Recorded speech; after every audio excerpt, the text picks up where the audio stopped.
谢。谢谢。大家好，我是小鹿啊。过去这一年呢，我一直都在忙一个项目，备孕。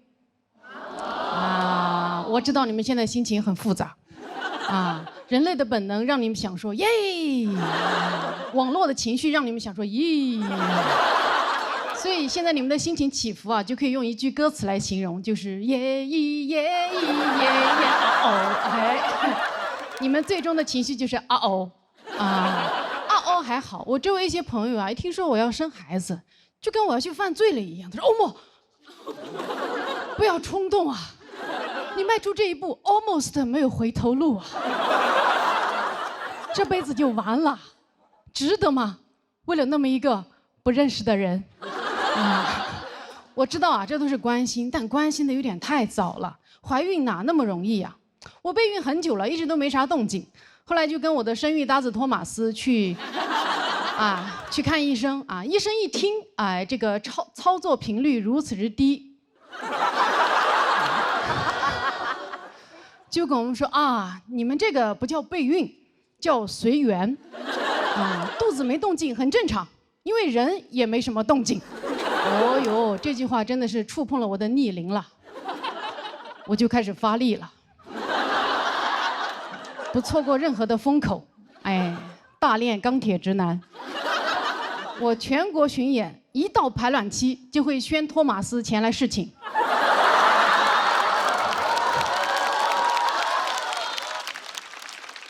他千里迢迢来到我的城市，千里送种，礼轻情意重。连续几个月的劳动派遣。高铁飞机票也花了不少钱了，这也算是重金求子了。但每次都是仰天大笑出门去，千金散尽还不来。于是呢，我又回医院做了仔细的检查，这回好了，不孕不育治好了我的生育焦虑。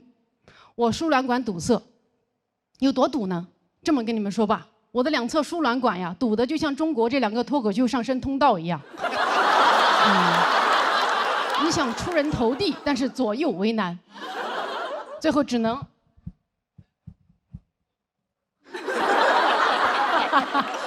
没这么绝望，我的情况没这么绝望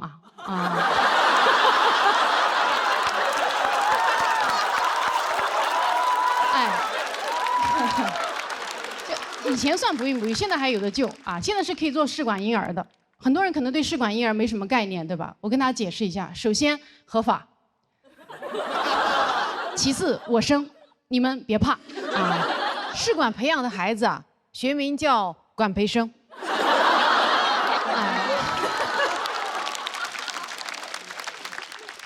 自从考虑做试管之后现在我在看托马斯，他都不是一个人了，他就是一管人。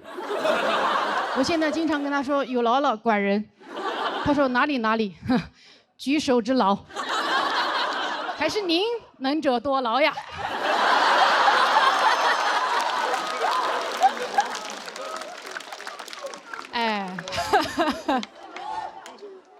懂的都懂。比起生育能力我现在更担忧我的养育能力。我真的很担心我当不好妈。我的担心呢，源自于我今年收养了一条小狗。养狗之前，我觉得我读了那么多书什么鼓励式教育、无条件养育，那不是张口就来。但是我养了小狗1周之后我对着这个小狗胡言乱语。我说你为什么要尿到我的床底下？你这个小狗是猪脑子吗？我不奢求你像别人家的小狗会取快递，会拉雪橇，会缉毒的，还有编制。我只要你定点尿尿，你都做不到。我养你，我还不如养条别的狗。我对你多好呀！我给你煮好肉，我自己拼谋饭。我花钱给你洗澡，我的澡都是自己洗的。你的良心是被自己吃了吗？托马斯打断了我说：“他也不是故意乱尿的。”我说：“你闭嘴，你也尿不对。”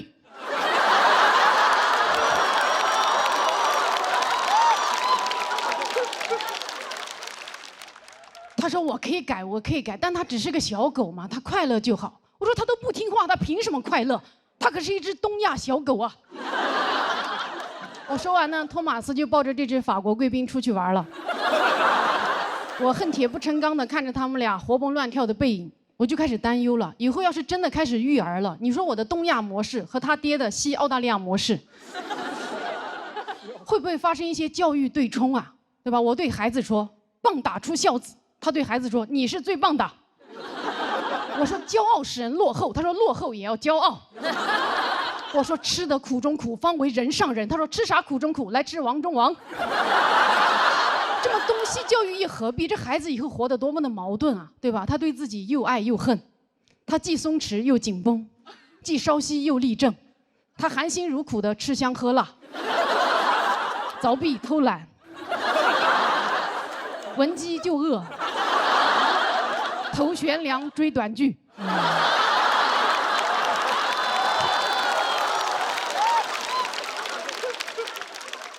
我担心自己养不好孩子，但总有人跟我说：“哎呦，你生了自然就会养了，怎么可能自然就会了？”哎，你想说脱口秀，不会写段子，我可不敢跟你说没有关系，你上台了，梗自然就冒出来了。你上台了，你自然就是喜剧之王了，不可能啊！我去年那么自然的就不是了。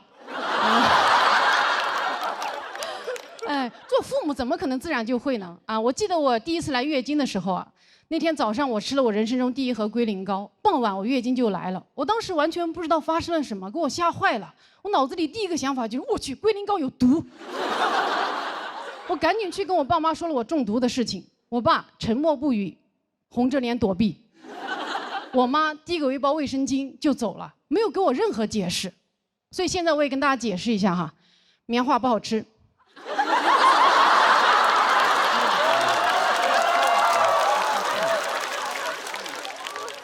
拉嗓子，建议外敷不要内服啊。我母职焦虑还有一个重要原因，是因为我们这一代是中国第一代开始吐槽原生家庭的人啊，鄙人也是其中的中流砥柱。所以我养孩子就会有那种我一定要养得比我的父母更好的胜负欲，我要让我的父母看到我的教育成果之后，对我俯首称臣，说：“哎呦，甘拜下风啊！还是您会培养孩子呀！您看看我养出来的是个什么东西呀！”哎，我一生要强，真的好怕当妈塌房，所以我就想，为什么做父母没有资格考试啊？啊，就像律师执业资格证一样，咱也去考考母职资格证、父职资格证，爸爸考公，妈妈考母。更适合东亚宝宝的应试生育，对吧？有证书不一定能给孩子托举，但是能给我托底。这样以后我的孩子在诋毁原生家庭，我就不需要像现在的父母一样对着孩子痛哭流涕说：“啊，爸爸妈妈也是第一次做爸爸妈妈呀，哭得哟，那个行得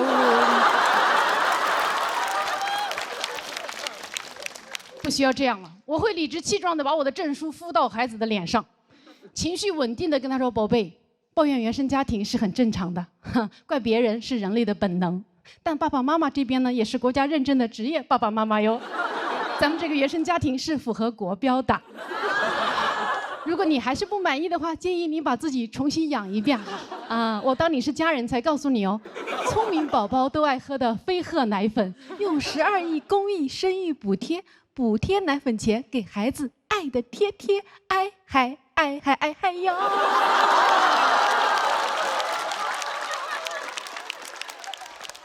孩子说：“妈，你说唱干嘛？”我说：“啊，为了平衡事业和家庭。”好，谢谢大家。大家好，我是唐湘玉。又来录节目了，非常开心。更开心的是，我前段时间去演出，有人在我演完之后表白了。不是跟我啊，你怎么还松了一口气呀？就是我上场前有个男观众来问能不能加一下这个环节，他有个喜欢的人，我说我都行，但你得想好，我的内容可能不利于表白。我有点冒犯，就多少会吐槽一下男生嘛。他说没事儿，他不一样。他说完这句话，我就知道他一样。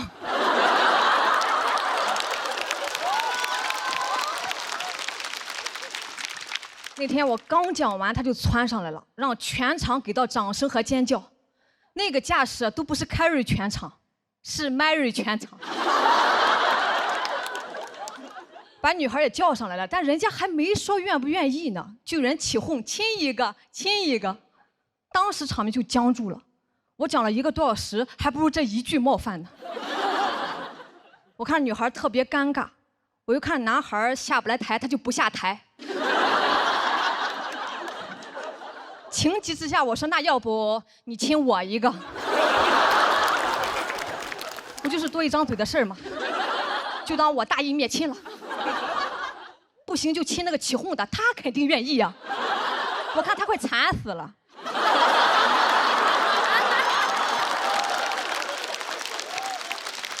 对吧？跟谁过不是过呀？哎呀，渴死我啦！我已经5年没有亲过嘴了，说出来又如何？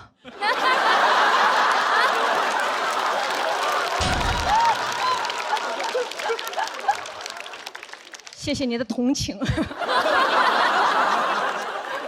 谢我一个。全是同情分啊，今天很感谢。但这一段播出之后啊，我不希望有人给我发私信说可以亲我啥的，也不要发你的嘴。我要的不是这个，也不要发别的啊。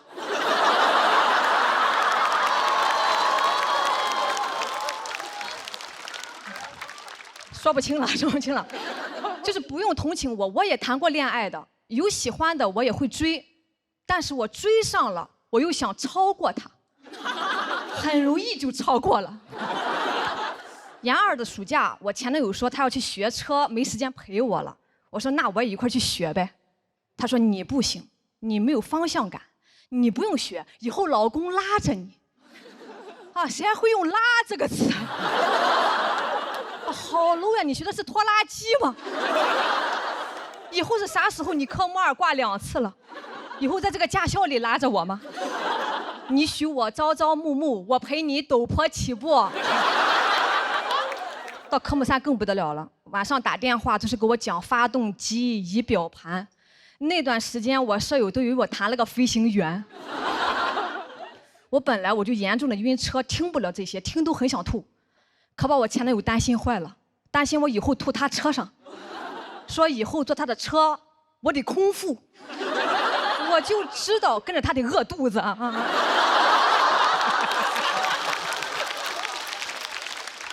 我可饿不了啊！开学回去我就偷偷报了驾校。哎，我惊喜的发现啊，开车是不晕的，那刹车油门你自己掌握你就不晕了。10码的推背感，是一种空前的成就感，太快乐了！快用 vivo S30给我拍下来，快乐你就 vivo Live。我做到了，我的人生不再设限了。教练说你压线了。哎，这手机是好啊，都抓拍到了，还能把我拍得这么好看，真的太努力了。为了比我前男友早考出来，那学期的选修课我都不上了，赢才是我的必修课。我啪甩出驾照的那一刻，他当时瞳孔都扩散了。啊，超过我了？我说嗨，一脚油的事儿。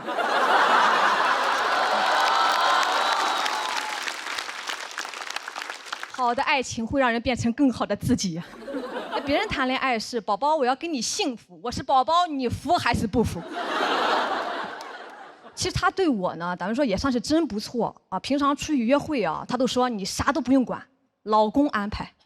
安排就是骑电瓶车拉着我去吃个鸡公煲。为啥骑电瓶车呢？因为他科目3也挂了。我说那要不我来骑吧，前面有挡风还能暖和一点。他说你不行，你没有方向感。啊，我都有驾照了，我没有方向感。是，我是没有方向感，你这个车都没有方向盘呀。那啥时候会让我骑呢？就是他出去喝酒，跟兄弟们就喝大了的时候，我去代驾。去2次就不太想去了，每次都喝到后半夜聊一宿，一个梗都没有。我就会忍不住接梗。这就形成了最初的开放麦模型。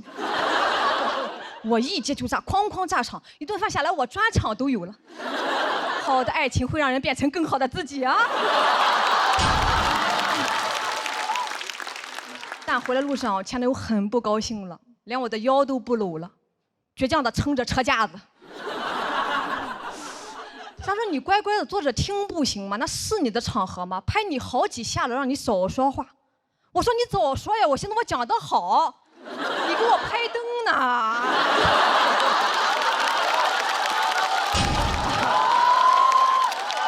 这才是拍灯啊！很快我就提分手了，他很难过，说从外形啊各种表现来看，满分10分，他朋友们给我打了5分，但他依然很爱我。我说你要真的很爱我，你就不会跟我说这个，因为我朋友们给你打了不及格，我都没好意思跟你说。我也是真不错，随便一表现就得了5分，怪不得后来我的专场在豆瓣9.5分。说出来太爽了。这些年吧，男人没留下，留下了一身本事，所以这一篇也算是一封感谢信吧。最近又想长长本事了。正好有一个恋综联系我，但同时也想联系我的前男友，是那种在前任上的恋综，前任看着我谈恋爱，这也太刺激了。我想去，好久没骑电瓶车了，所以这一篇也算是一封邀请函吧。你在看吗？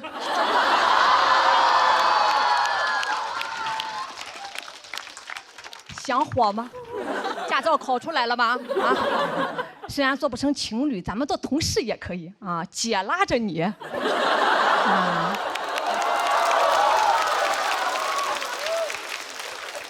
到时候你也是啥也不用管，你就乖乖的，你少说话就行了。好，谢谢大家。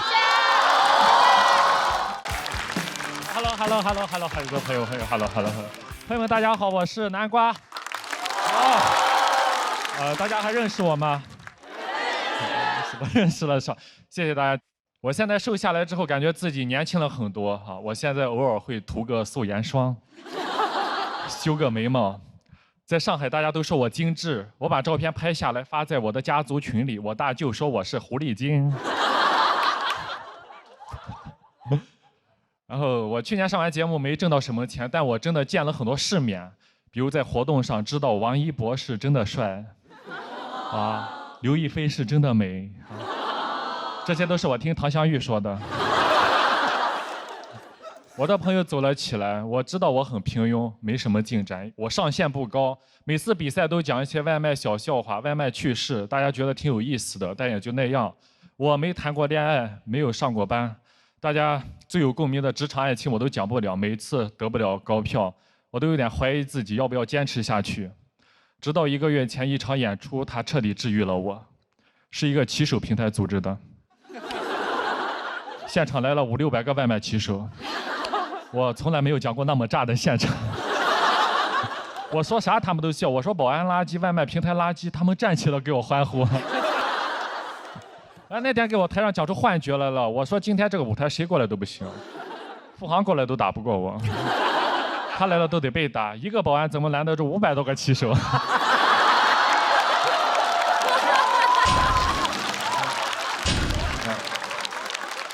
我真的羡慕有些朋友们，就朋友们走了起来，红气养人，状态都不一样了。我只能靠我自己养了。我在家里我自己偷偷买了防晒霜，因为我宋妈妈皮肤又粗糙又黑，我刚涂防晒假白特别严重，我还修了眉毛，就很辣眼睛。朋友见了说你咋这样？你怎么变成这个样子？在他们心中我都是那种光头胖胖的那种鲁智深形象，说你不应该去倒拔垂杨柳，怎么研究起了半永久？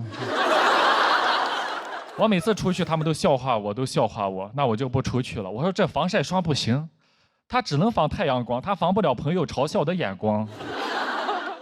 偷偷的在小某书搜了美容护肤，小某书也懵了，3年了，你终于知道我是干什么的了。给我推的3个月变美计划，100天提升颜值，重建自己，重塑自己，做自己的女娲。戒糖加修护半年，素颜已达 next level。我很激动，满满的干货，点进去全都是卖货的。但我相信，我就买了，因为我想恋爱，我想变美，我就在里面买了胶原蛋白、维 C、维 B、花青素、葡萄籽、益生菌、鱼油。我真的买了一大堆药，一天吃1把药，感觉吃药都吃饱了。每天在肚子里面炼丹，练的什么丹？练的30年从没谈过恋爱的孤单。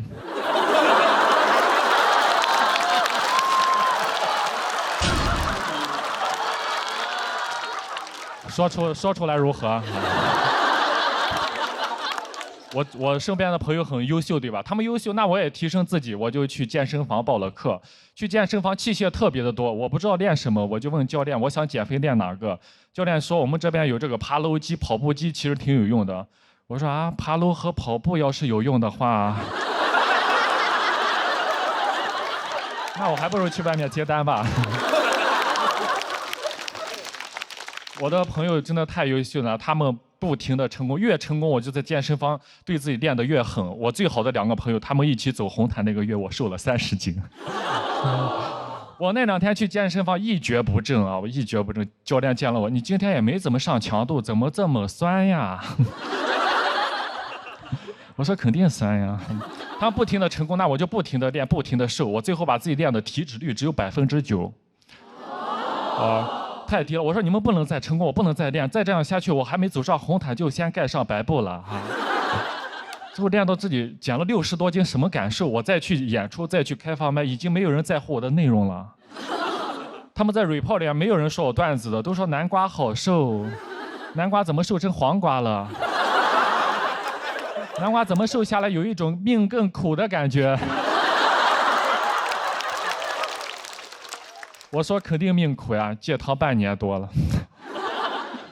然后更多的人他就私信我在评论区或者私信我，他说南瓜怎么瘦下来的，教我。私信的人太多，根本回不过来，就每天在家里研究，都快研究成教练了。然后今年5月份我真的去考到了健身教练资格证。谢谢大家。所以我现在是一外卖、脱口秀、唢呐、健身教练4期艺人。就是大家以后不管是饿了、胖了、不开心了，还是人没了，都可以找我。所以我现在呀，我就是全能南瓜。谢谢大家，祝你们开心。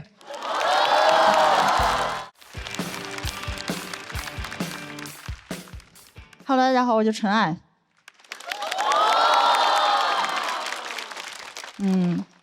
我做脱口秀这行也有几年了嘛。混的怎么说呢？不能说大红大紫吧，也算是没有收入，根本没商演，每天在家只能健身、看书、做饭。但我发现我现在的生活，跟网上那些成功人士晒出来的生活，有点高度重合，搞得我都很怀疑，我真失败了吗？不会太成功了吧？但我越想越觉得我跟那些成功人士很像，他们的钱在兜里，我的钱也是，也在他们兜里。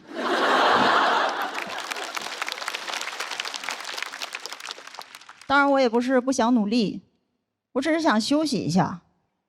有人说那我懂了，你想 gap 一下 gap year。 对，但我不是想 gap year， 我想 gap life。去年过得确实不太好，租的房子也一直出事儿，到处搬家，抑郁症也发作了。还好最痛苦的时候有个朋友一直陪我，某音。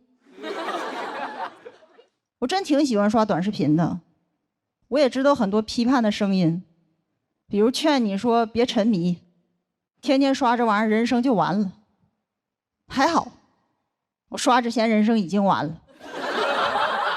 甚至我觉得说短视频会毁掉人生的人，既高看了短视频，也高看了我的人生。毁我人生的多了去了，失业、贫穷、原生家庭、剪坏我刘海的发型师，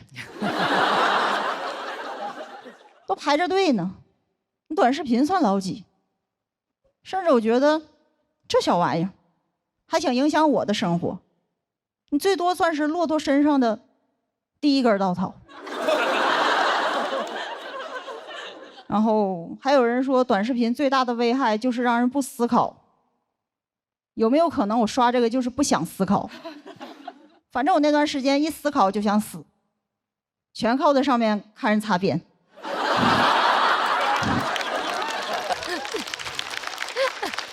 具体看什么我也不细说了，导演不让，说只能浅浅带一嘴。我说懂了，让我擦边。真的，我这个人没别的优点，就是爱上头。刷这东西一天上头10多次，我没从头上下来过，上面全是我的 crush。真太快乐了，根本舍不得死。所以他们擦的是自己的边，救的是我的命，都是活菩萨。我给那钱也不是打赏，那就是香火钱。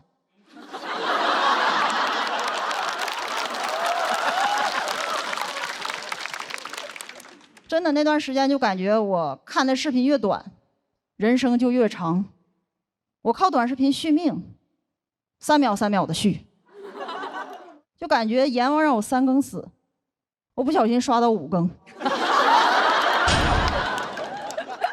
后来阎王都急了，说你干嘛呀，还死不死？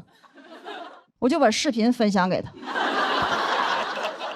他也上头了，不催我了，开始催更。真的，我发现我很需要这个东西，因为我的人生中找不到几件事儿让我既快乐又上瘾，还合法，而且还很省钱。因为我看了1年多直播，只在最开始充过1块钱，然后就靠着在里边抢红包挣了好几百。我每天在直播间为自己谋福利。所以虽然我现在没商演，但已经达成了脱口秀演员的最高成就，在直播间捞钱。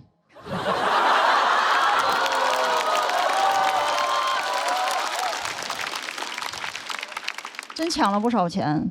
我这样在大主播那还好，遇着那种小主播，我1个月抢的比他挣的还多，搞得我都想要不打赏点吧，反正花的都是他的钱。然后我不但爱刷短视频，还特别上头里边那些神曲，你们肯定也都听过。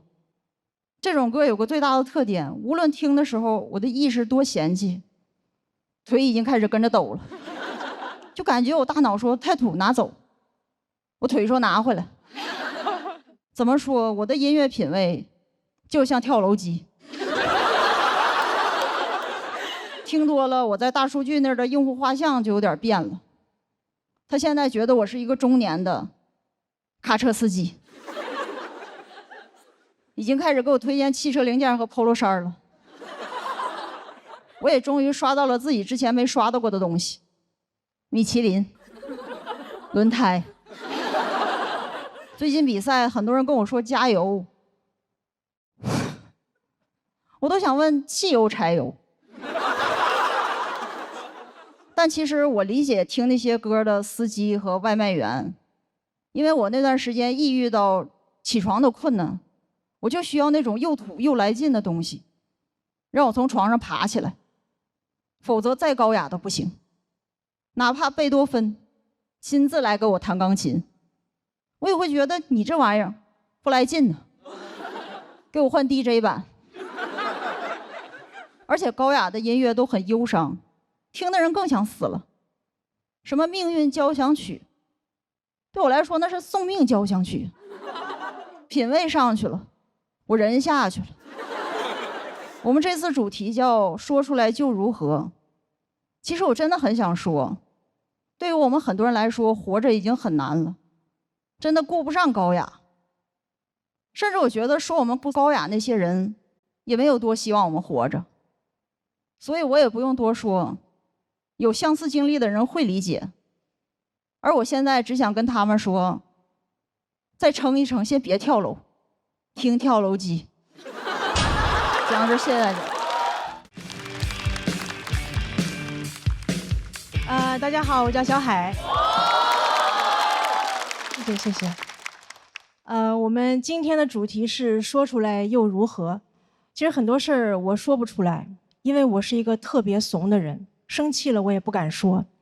之前老板要给我降薪，我鼓足勇气，我给老板发微信，我说为什么要给我降薪？老板说公司不挣钱。我说好的，波浪号。但其实我心里全是星号。老板还跟我说，你这个人最大的优点就是情绪稳定，但他不知道我最大的优点其实是骂人不出声。我经常想在心里跟别人说出那种特别刻薄的话。有一次我坐飞机啊，我特别想睡一会儿，但我周围所有的家长都在给孩子上课，我后边家长在教孩子学英语，左边在教飞机原理，前面在教古诗词。我说原来空课的意思是空中课堂。我都感觉我坐的不是航班，这就是个实验班。我坐第一排，给我发饭我都不敢吃，我怕他让我往后传。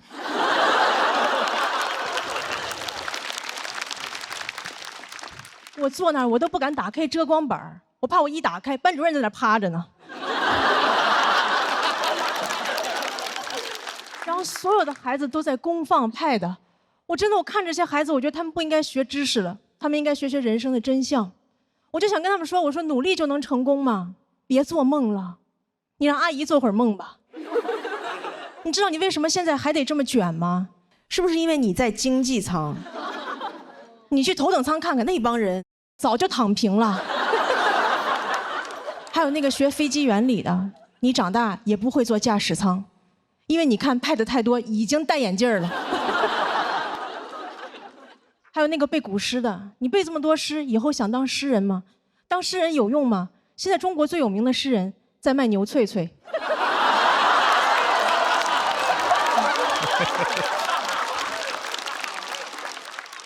所以你们也看出来了，我情绪真的不是很稳定，我只是不想让别人看出来我疯了。但前2天老板看出来了，因为有一天上班我心情不好，没有化妆，老板跟我说：“你上班怎么都不化妆呀？”我说：“没钱怎么化妆？没玩过游戏吗？不充值哪来的好皮肤？”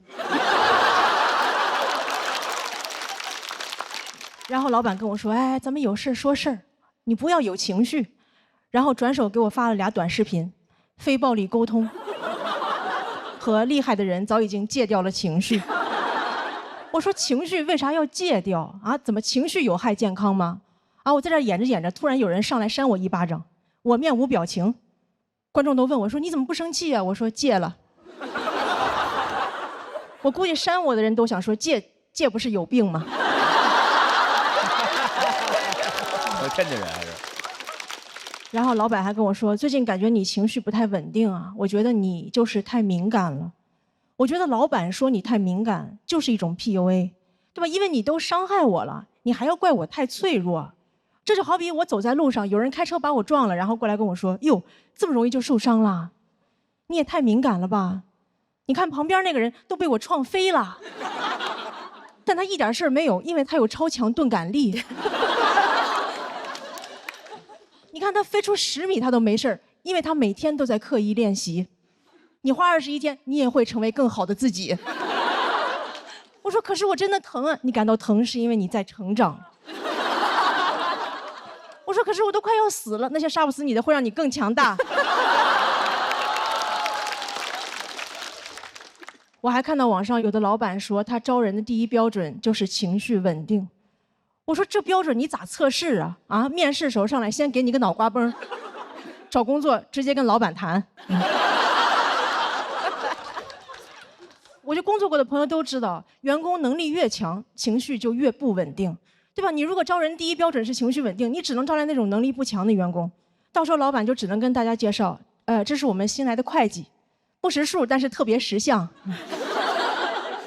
但我也不是啥人都招。前2天我刚裁了个程序员，他会挺多编程语言，但我让他加班，他就跟我用 C 语言。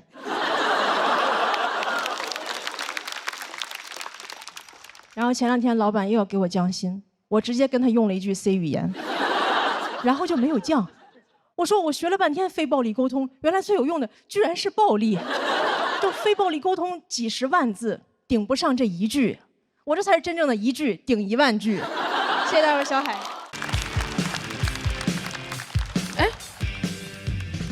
今天有点太好看了。真的，今天我看我自己，我说哇，人间水蜜桃，都有点不好意思讲我今天的内容了。我本来是想说我很抠门儿，因为虽然你们看不出来啊，但其实我对于时尚跟购物是一窍不通的。就在我心中，购物只有2种模式，一种是这个都给我插下来，另外一种是这个都不是我弄坏的啊。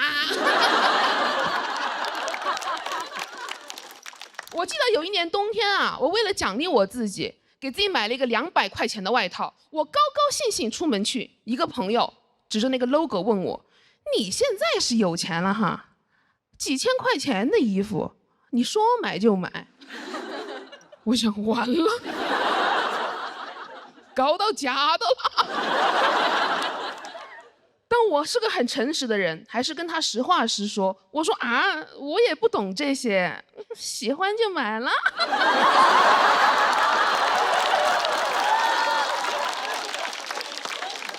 最近呀，一个朋友跟我说，你现在呀也是红了，我带你去趟香港，了解时尚，顺便呢勇闯富豪世界。一到香港，我朋友就说，你别把你的通行证弄丢了。放到我的 LV 钱包里吧。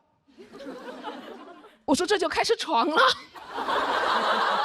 他把他的钱包拿出来，我说这个上面也没有 logo 啊。他把钱包徐徐翻开 ，LV 在夹层里。我说哦，图穷驴现。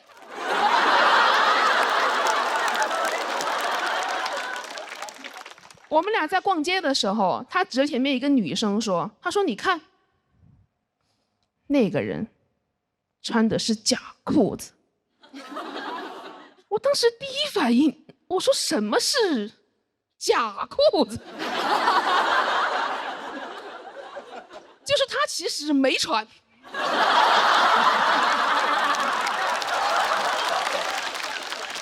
那个是人体彩绘。后来我朋友带我去看香水，他说他喜欢祖马龙，因为很低调。但是别人一闻就知道是祖马龙。到这儿我真的忍不住了，我说这个别人他到底是谁呀？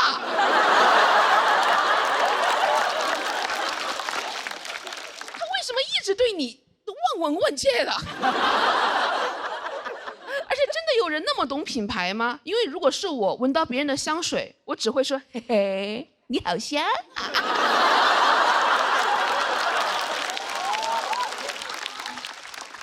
我就跟我朋友说，你是不是有点太被消费主义洗脑了呀？他说，那你回上海的时候，我帮你升舱吧。我说消费主义也好香啊。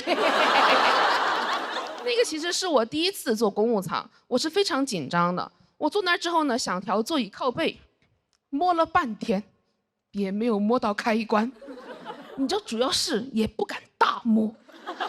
不了解公务舱。我怕我摁个啥按钮，给飞机舱门弹开了。那样的话，我的惊呼声会显得很像祈祷啊！门。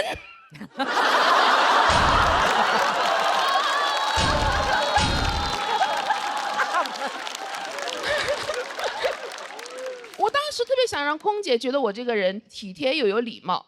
当时空姐跪下跟我说话，我马上去了。我说：“姐姐，这又是何苦呢？”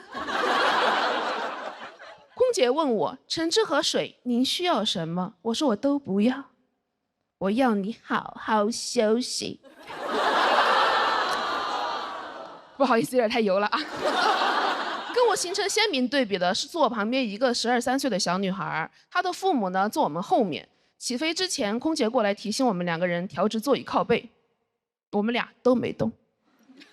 她没动，是因为她不在乎规则；我没动。是因为我没动。我做不到他那么松弛，还是带着一些经济舱的拘谨，就感觉我虽然人到公务舱了，心还没过来，怎么身体跟灵魂总有一个在经济舱。而且我当时看着他，我就想啊，他躺得那么平，他不怕待会儿飞机起飞的时候，他从后面滑出去吗？后来我想他不怕，因为他身后有父母托举他。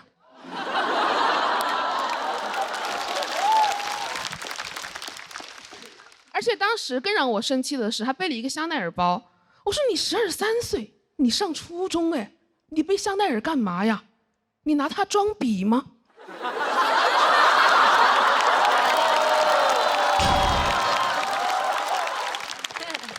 但是说真的，我是很羡慕他的啦，因为我爸从小就是穷养我，就对他来说，除了生存需求之外，其他都是浪费钱。我10岁的时候想吃榴莲，我爸就不高兴，他说你是真的想吃榴莲，还是因为它贵呀？我说有没有可能就是馋呢？我知道我爸可能怕我以后过度爱慕虚荣，但是榴莲有点太没必要了吧？那长大以后别人拜金，我拜金枕榴莲。哎，我本来只是一个馋嘴的小女孩，在我爸那儿我会成为一个榴莲捞女。其实我知道，就是当时在飞机上碰到那个女孩的那一天，是我整个人生当中第一次特别的想要一个香奈儿包，但多年的教育使我决定买个假包。经过我详细的市场调研，我发现那种很真的假包也要3、4千块钱。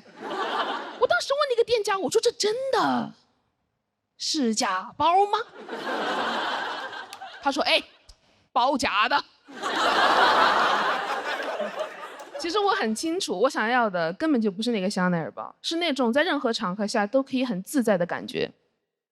但我还是想要一个香奈儿包，里面装满榴莲，这样别人一闻就知道，这才是真正的丑男哦。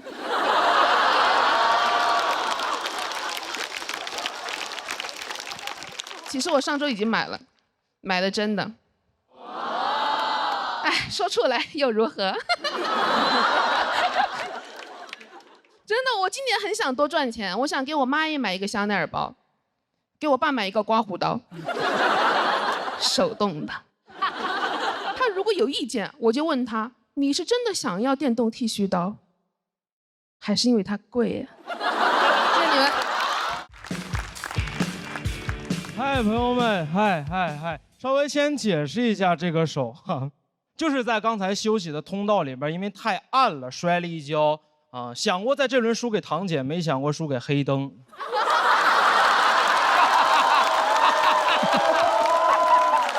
好，哎，正式开始了。我叫于博啊，说实话，比到第3轮没有想到，但是压力真的很大，因为前2轮比的还可以。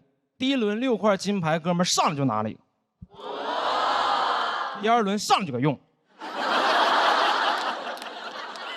非常符合我的消费观念，兜里有就得花。啊，用了一块复活金牌，现在是全场唯一的活死人。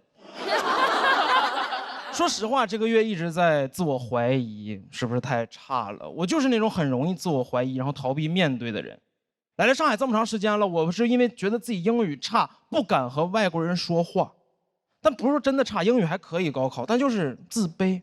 我在想，我是上海本地小孩，我小时候见过外国人，我长大肯定落落大方。我说 homie， 类似到那边户的 right？ homie 哈，因为我是活死人。我哪管是省会小孩呢？我小时候见过外国人，我妈也会自信地推着我去背英语课文，对吗？新概念 ，Last week I went to the theater， 快点，张嘴，别逼我干你，快点。但我是农村小孩，我小时候见过外国人，对我们来说只能是侵略者。在农村见着外国人是我一生的阴影。在老家见着2个白人，我说这是啥呀？怎么了？八国联军撤退没通知你啊？怎么东西拿到大英帝国博物馆给你俩落下了？我妈让我去说话，我能说什么？我说兽首是中国的。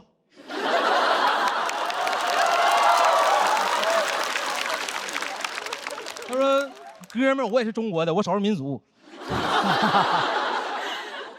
还是来了上海，因为自卑感到落差，就是来了上海才意识到，原来英语是一门语言呢，它怎么能拿来交流呢？我们的英语只是一门学科，落在试卷上，还交流。我们的英语学的跟捧哏似的，最多保证话不掉在地上。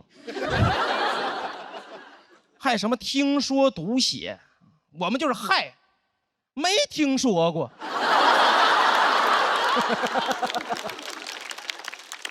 天天读写，不知道自己是一个人还是个硬盘。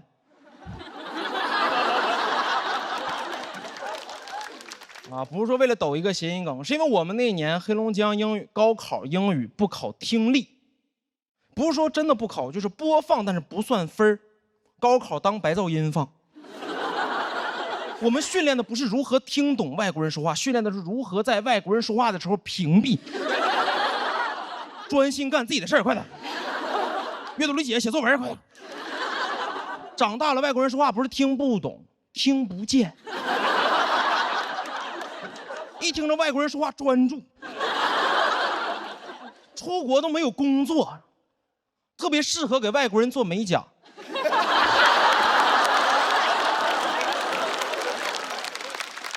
叭叭说两句话，给手指甲当答题卡涂满了。只能做美甲，不能纹身，因为忍不住想写作文。回家一照镜子，后背是地儿里滑。英语学得很尴尬，对吧？精通掌握，因为成绩还可以，但是绝对不会主动使用。英语学得跟核武器似的。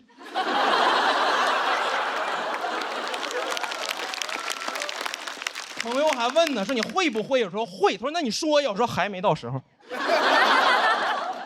我方不使用，但掌握英语威慑。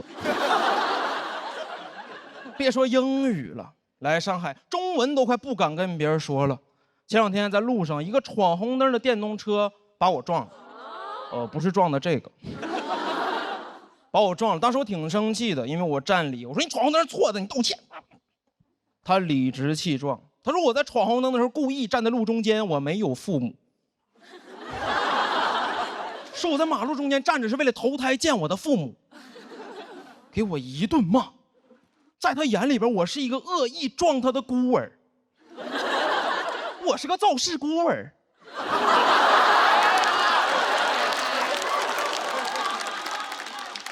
对我进行疯狂辱骂，脑子已经空白了，只有一句歌词说他在朝我扔泥巴。已经迟缓了，场面特别像是植物大战僵尸，我是僵尸，他那嘴里全是植物啊。我当时就看着他，我说这个世界是不是就不需要规则呀？因为他说着说着，只有我们这种感觉伤害我们，只有我们这种自卑的人才需要规则。说着说着来了一句啊，红灯剩3秒就是绿灯。他说，那你阳寿剩3年就能埋了吗？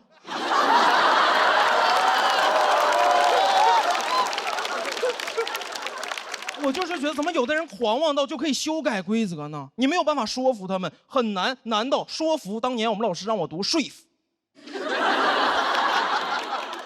但说服从来没有真的读过说服。人怎么能修改多音字呢？这不是欺负那些没有人撑腰的多音字吗？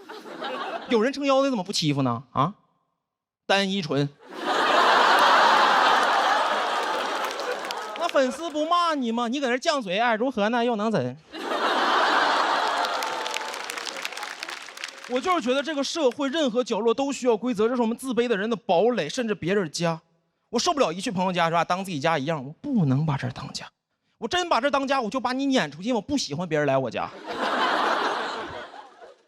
当时有2个发小来上海看我，当时就是假客气，我说你们2个随便坐。一个哥们儿开始翻我的衣柜，另一个翻我的冰箱，我往那一站，像个中介似的。我这从东北来看我，还来看房的呀？怎么直接拎包入住了？然后2个人吃会儿外卖，一个哥们说在这住吧，另一个说好。我说啊。2个人躺到了沙发上抽烟，很过分，但碍于情面，只能小小的报复他们，在他们抽烟之前拿走他们的火机。做到这种程度了，他们才被迫用燃气灶去点烟。拿完之后，觉得自己很无助，感觉自己特别像是印第安人。有没有可能当年印第安人也就是客气了一下，和第一批下船的欧洲人说你就当自己家一样？他们直接拎包入住了。印第安人往那一站，欧洲人说在这住吧。另一个欧洲人说好，印第安人说啊。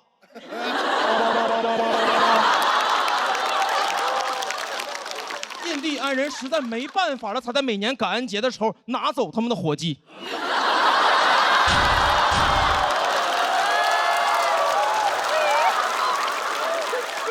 我真的觉得自卑的人的底色和印第安人是一样的，我们最大的共同点就是都不会说英语。第一次在老家见到白人，都是我们一生的阴影。我们就是站在那里不动，他们向我们走来，我没有办法说服他们，但是我希望能永远说服自己。谢谢你们。大家好，我是嘻哈。哎，欢迎大家！我给大家做自我介绍，我是一个空姐，看得出来吧？听得出来气血很足哦，应该看得出来，感觉到不好欺负啊。但我刚刚上班的时候，有一次我在客舱服务，我站着发水，我就感觉我的屁股一直在被人摸，我当时都懵了，我本能反应转过去就是，你摸我屁股干什么？当时我声音很大，所有旅客都看向了那个旅客，他理直气壮地端着一杯水说，我没摸呀，我叫你帮我加杯水。我说你叫我加水可以按呼唤铃，你按我屁股干什么？他也不会亮。同事说你声音好大，你就不怕他投诉吗？我说哎，我被摸屁股，我还不能声音大？再说他能投诉什么？下去就被投诉了。他投诉我说服务态度不好。我领导问我你跟旅客说什么了？我说我屁股不亮。领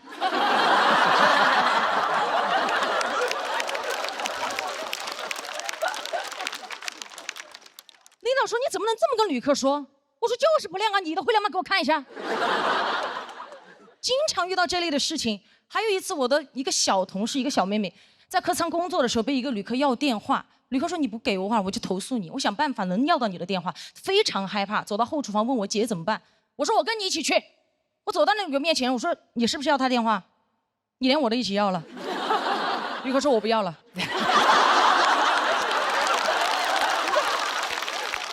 我说你为什么不要？他说我就是不想要了。我说嘿，电话只想要一个了。刚刚发饭的时候，餐都要2盒。哦，但这句话我没说啊，我怕被投诉嘛。后来下去还是被投诉了，他投诉我非要给他电话。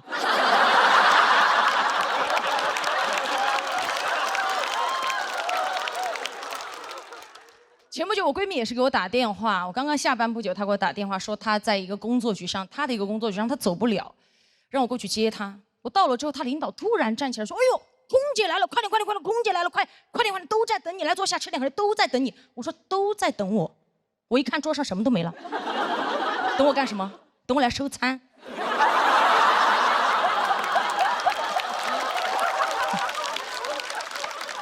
我刚刚下班又要上班，刚坐下，他领导就递了一杯酒在我面前。我说：“我不喝酒，真不喝了。”他领导说：“哎。”你们空姐不是都挺能喝的吗？我心想，什么叫空姐都挺能喝？你见到的空姐都是站在门口，您好，欢迎登机，15、20没有过，这样吗？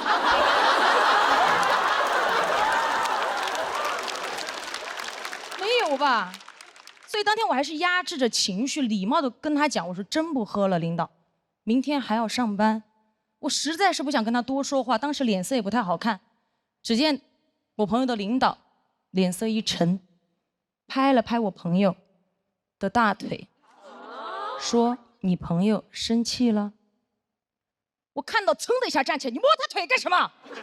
当时我仿佛听到有人说了一句：“他声音好大。”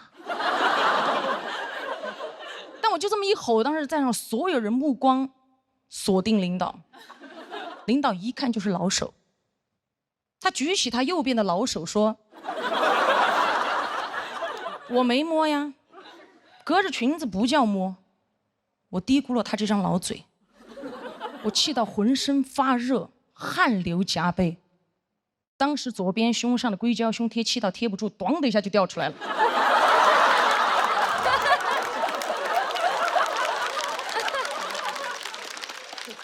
我捡起来想贴回去，突然看到有一只蚊子飞到了领导脸上。应该有一只蚊子。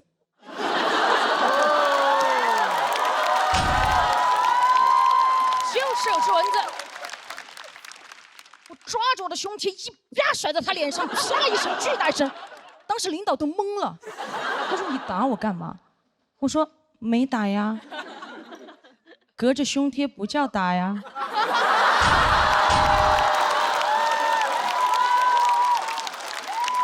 好想跟他讲，这是一个女人宽广的胸怀拍在你不要的脸上。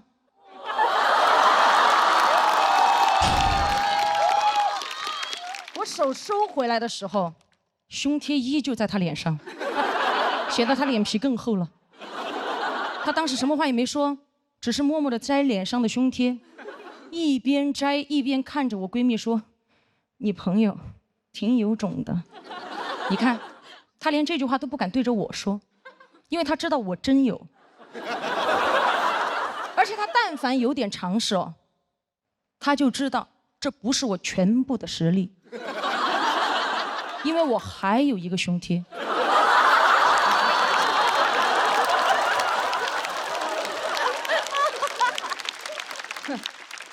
回家路上，闺蜜就在车上担心嘛，因为她的领导跟我领导认识，会给我穿小鞋。我说可笑，什么叫穿小鞋？我胸贴都不穿。后来我朋友领导还威胁她，让她不要把这件事情说出去，不让她在公司说。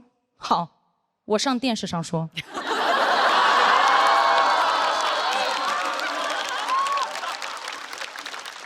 说出来是我该做的事儿，又如何是他该想的事儿？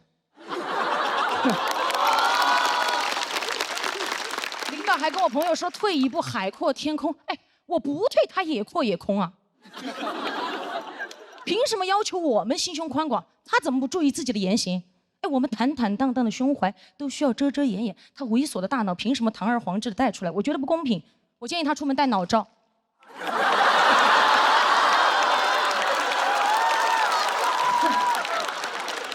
爽啊！还有这个领导，如果你不想被骂，你就别做，对吧？如果你做了，你就别怕被骂。如果你觉得今天我骂的脏，哈，隔着屏幕也不叫骂。谢谢大家喜欢。哎，大家好，我是王源。哎呀，第三轮了啊，该讲点原生家庭了啊。哎，我小时候，我爸爸妈妈是开小饭馆的。卖点什么包子、饺子、米粉、面条之类的。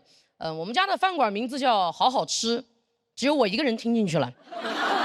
我每天都坐在饭馆里面好好吃，但我们家饭馆的生意还是一般，爸爸妈妈呢就是闲着是闲着，不如就吵点架、打点架。饭馆嘛，也需要一些真正的人间烟火哈。我印象里面最深的画面就是两个人忙着忙着，突然就打起来了，从那个店门口打到后厨，两个人简直不知天地为何物。甚至有的时候就是你一盆肥肠，我一盆牛肉的互泼。我们店里面有些顾客明明点的就是一碗素面，吃着吃着就变成了臊子面。而且我是来了上海过后，我才知道你们这边管臊子叫浇头。我觉得这个叫法简直太对了。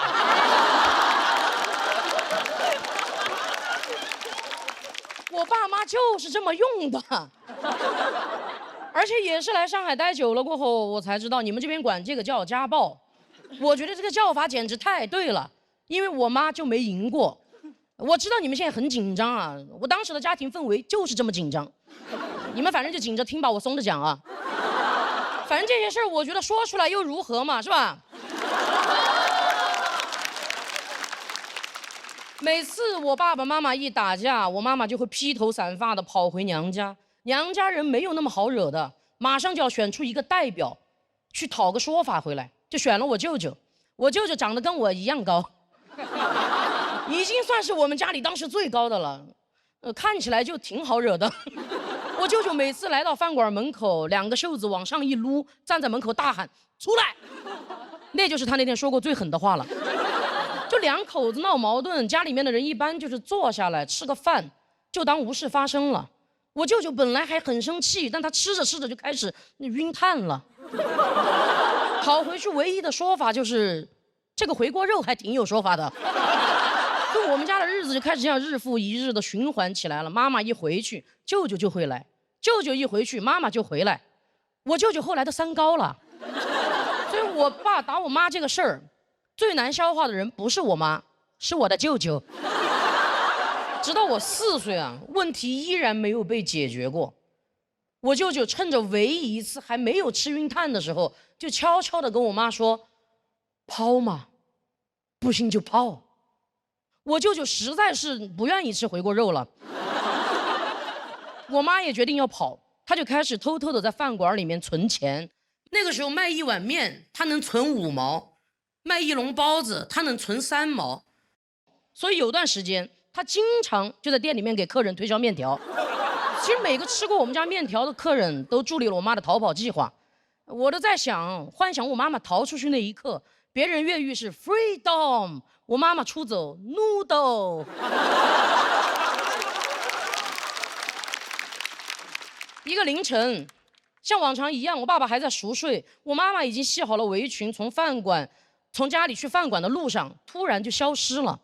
我后来问他，我说你到底是什么契机决定要走的？他说当年有一部火遍大江南北的电视剧叫《不要和陌生人说话》，有看过的吗？有看过的吗？看过的你们也有点年纪了哈，你们反正是。我妈确实太喜欢跟陌生人说话了，她不说话的话，饭馆的生意会更差。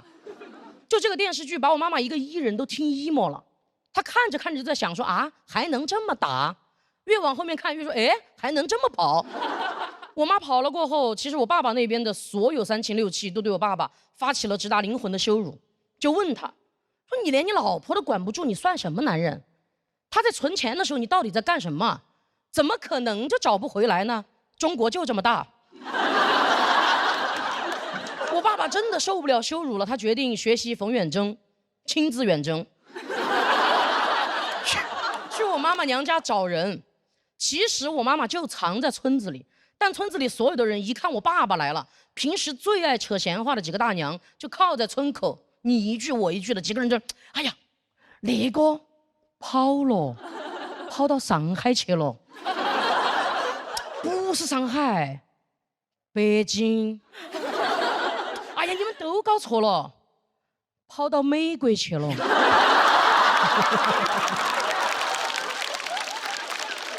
我爸爸听完过后说：“难怪我说怎么中国找不到啊。”我妈其实最后是通过失踪2年才成功的自动跟我爸爸离婚的，所以法院判决那天出庭的人只有我和我爸。我觉得我妈妈挺勇敢的，她的缺席让我第一次看见了一个看不见的女性，因为她知道挨打的她离不了婚，她就只能成为那个消失的她。我知道你们现在又紧张了啊，但当时法院的氛围就是这么紧张。你们紧着听吧，反正法官是松着判的，把我判给了我爸爸。当时他对着4岁的我说：“小朋友，你是想跟着爸爸呀，还是想自己出去单干呢？”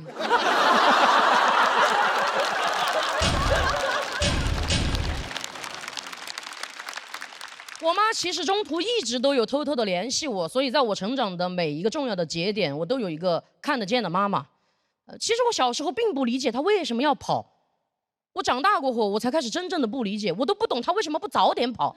我就问他，我说你为什么非要忍到我4岁你才跑呢？我妈说，她说因为我在存钱。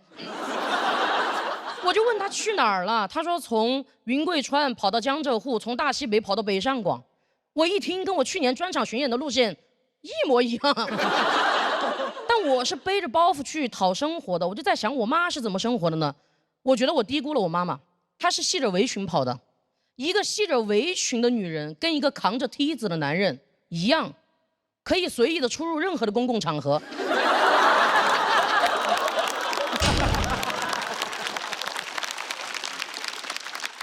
就哪怕是联合国开会，我妈去了，保安一看到她，她说：“哇哦，包子饺子普利斯。”